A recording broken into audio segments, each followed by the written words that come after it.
The honourable member for Truro, Bible Hill, Millbrook, Salmon River. Thank you, Mr. Speaker. My question is for the Minister of Education.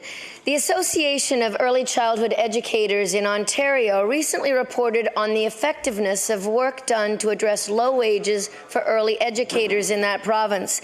They concluded that staff wages could not be tied to parents' ability to pay or precarious funding streams like grants or subsidies. Here in Nova Scotia, the province's largest childcare union and the Non-Profit Directors Association have both raised concerns about whether this government's additional investment will actually get us where we need to go, since they're tied to grants and subsidies.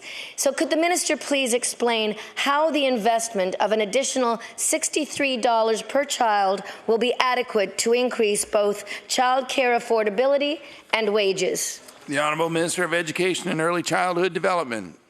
Thank you, Mr. Speaker, and I'm really pleased to be able to speak to our investment for early childhood education, in particular recognizing that the wages for our early childhood educators are lowest in the country, recognizing that many parents are not able to close the gap between the subsidy and the fees that are charged. And because of those two outstanding and deplorable conditions, our government invested $6.6 million to close both of those gaps. The honourable member for Truro, Bible Hill, Millbrook, Salmon River. Well, thank you for that answer, but it's interesting because I just met with the Nova Scotia Teachers Union on Friday, and they're still scratching their heads over the minister's plans with the $6.6 million. In fact, the minister has said in this House she intends to bring wages up to the national average.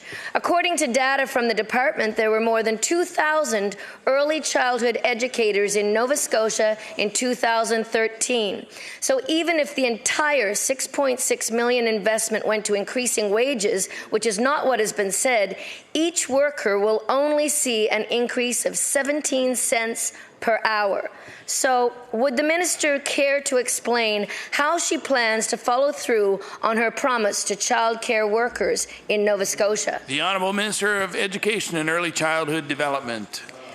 Thank you, Mr. Speaker, and I would say that this government is certainly committed to supporting the quality work that our early childhood educators do in this province, to recognize their importance, the important role that they play, so that families and young children can get the supports they need prior to coming to school. I would like to make one correction, though. It would be not be the Nova Scotia Teachers Union that the members should be meeting with. It would be the early childhood educators